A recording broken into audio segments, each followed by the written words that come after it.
Bonjour à tous, je m'appelle Jean Trubel. Je suis chercheur au laboratoire d'électrochimie physique et analytique à l'EPFL. Et je vais vous parler un peu aujourd'hui sur un projet qu'on développe dans le sein de notre laboratoire. Il s'encadre dans les projets de démonstrateurs de l'EPFL au Valais. Donc, notre groupe est un des premiers groupes qui commence à se déplacer vers les Valais. Et notre recherche, donc, on vise à la production de l'hydrogène à partir des batteries qu'on appelle batteries redox flow, de flux redox. Donc, dans cette migration à les énergies nouvelles, comme je pense que vous savez déjà, l'inconvénient des énergies nouvelles, c'est exactement son intermittence. Donc, on a parti du principe qu'on stocke et on essaye de régler les réseaux avec des systèmes de batteries, redox flow, donc ils sont ici représentés au milieu. Et on aimerait, comme chimiste, faire de la chimie avec l'électrolyte de ces batteries redox flow. Une des différences de ces systèmes, c'est qu'une fois l'électricité est déjà stockée dans la batterie, on pourrait soit décharger cette batterie de nouveau sur le réseau, ou l'utiliser pour charger une voiture électrique, par exemple, ou on pourrait produire de l'hydrogène à partir de cette énergie stockée dans la batterie.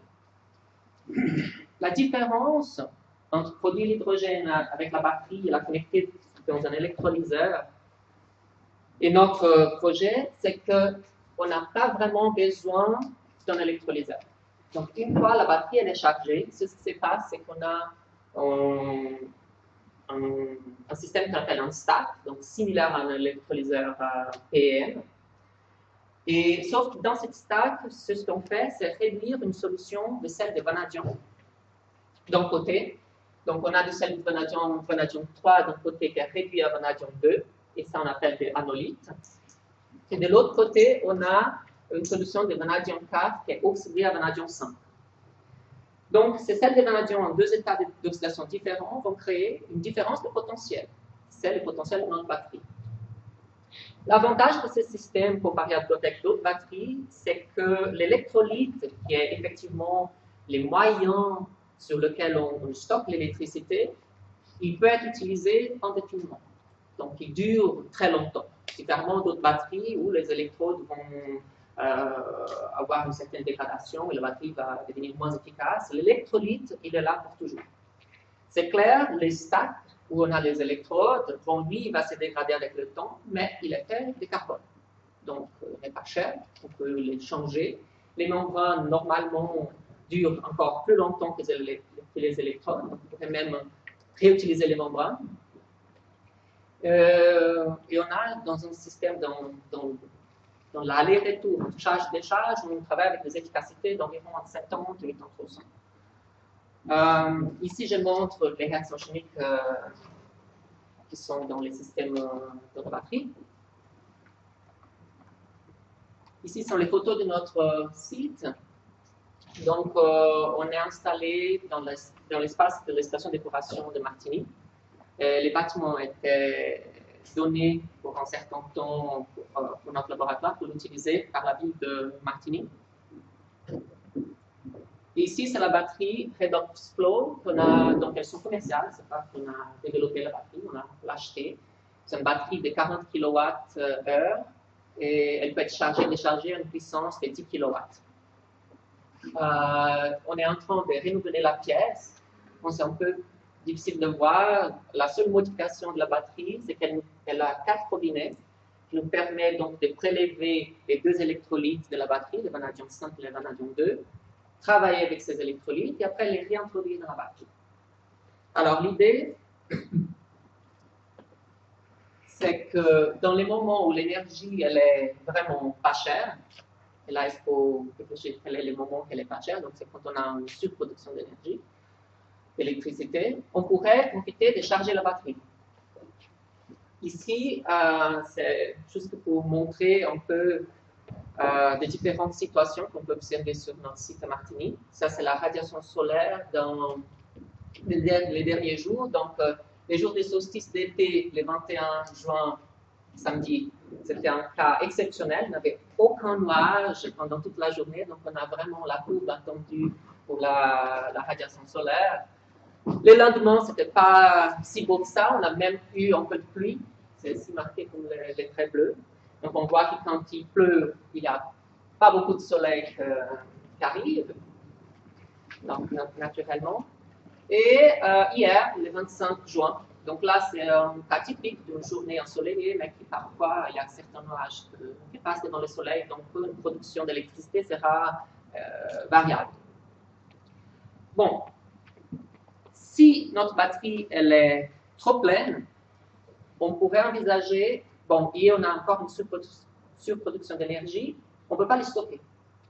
Alors là, ce serait très intéressant de la décharger le plus vite possible, de la décharger pour permettre encore de stocker l'énergie. Et on fait ça chimiquement, tout simplement en passant l'électrolyte par un lit catalytique. Donc un lit catalytique, c'est la place dans un réacteur chimique où on a un catalyseur. Ce catalyseur, il va interagir avec l'électrolyte. Et ici, bon, ici, c'est pas très visible, ici un peu plus. Ça, c'est une petite bille de 3 mm, des catalyseurs supportés. On utilise les carbures de molybdène, que j'ai découvert la propriété catalytique, électrocatalytique du carbure de molybdène pendant ma thèse de doctorat. Et en contact avec la solution de vanadium 2, on produit donc des petites bulles d'hydrogène, sans introduire l'électricité, seulement la solution en contact avec les catalyseurs. C'est ce qui simplifie beaucoup les systèmes de réacteurs, parce que je peux simplement avoir un tube rempli de catalyseurs, passer les liquides, produire de l'hydrogène et réintroduire maintenant l'électrolyte déchargé dans la batterie pour continuer à charger la batterie.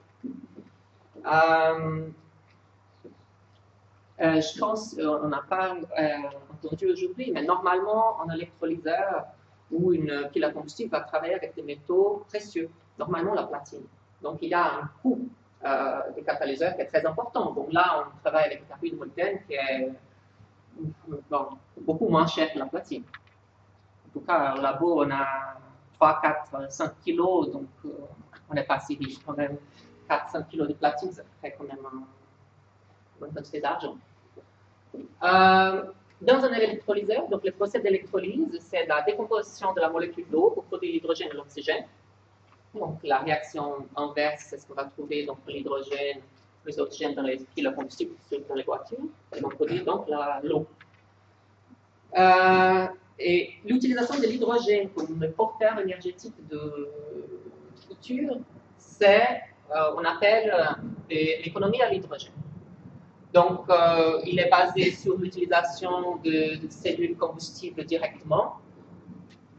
On peut envisager aussi, au moment de surproduction de l'hydrogène, de les convertir, par exemple, en méthane, à travers de l'hydrogénation du CO2. C'est ce qu'on propose, vu qu'on est installé à la steppe à Martigny. C'est donc de stocker l'électricité. Quand on a trop d'électricité, on va produire de l'hydrogène. La batterie redox, elle peut travailler dans les deux sens. Donc on peut prendre de l'électricité, mais on peut aussi la réintroduire sur le réseau. On peut produire de l'hydrogène. On peut, à travers une cellule combustible, convertir cet hydrogène de retour en électricité. Mais bon, ça, c'est pas vraiment ce qu'on veut. On veut plutôt mettre l'hydrogène dans les voitures électriques, dans les voitures à hydrogène. Et si on a trop d'hydrogène, on ne peut pas le stocker, on peut donc passer à un procès de méthanation. Donc on produit du biogaz à la steppe, et le biogaz il contient environ 40% de CO2. C'est-à-dire on ne peut pas brûler les biogaz de la même façon qu'on brûle le gaz naturel. Par contre, en passant les biogaz dans un autre lit catalytique et en utilisant notre hydrogène, on peut convertir les CO2 présents dans le biogaz en méthane. Et là, on entre avec du biogaz et on sort avec du méthane. On sort avec du gaz naturel. Il peut être réintroduit dans le réseau du gaz naturel. Donc ça, c'est à peu près ce qu'on veut faire. On a la collaboration de la ville de Martigny, de notre laboratoire, des groupes de recherche au EMPA et aussi de Synergie, qui est l'entreprise locale de distribution d'électricité à Martinique. Donc, on peut rêver un peu et imaginer dans un avenir avoir une station de remplissage où on peut remplir soit une voiture électrique, soit une voiture hydrogène, soit une voiture hybride hydrogène électrique. Et toujours en utilisant l'électricité qui était armazenée dans les moments où cette électricité était la moins chère possible. Bon, la batterie, elle ne produit pas seulement du vanadium 2, donc ça c'est juste un côté de la batterie. Quand elle se décharge, il y a aussi la décharge du côté de l'oxydation. Donc, comparativement, pour faire une comparaison, bon, en PM, un électrolyseur va produire de l'hydrogène et tous les gens sont très intéressés à l'hydrogène, sauf qu'il va produire aussi de l'oxygène. Normalement, soit on va les stocker, soit on va les libérer dans l'air. Avec la batterie, c'est la même chose. Donc, on produit de l'hydrogène, il faut produire quelque chose d'autre de l'autre côté. Avec une batterie de vanadium, on ne peut pas produire de l'oxygène. Chimiquement, c'est thermodynamiquement impossible d'utiliser l'électrolyte de vanadium 5 pour produire de l'oxygène. Mais il y a deux produits qui peuvent aussi avoir une certaine valeur, qui peuvent être produits en utilisant cette solution. Un de ces produits, par exemple, c'est l'acide sulfurique. Actuellement, l'acide sulfurique est produit à partir du soufre et de l'oxygène présent dans l'air, à travers un procès catalytique, et est les produits industriels les plus produits dans le monde.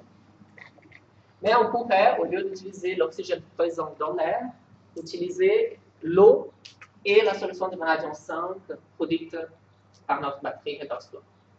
Et bon, on produit de l'hydrogène, on peut produire aussi de l'acide sulfurique et encore le vent.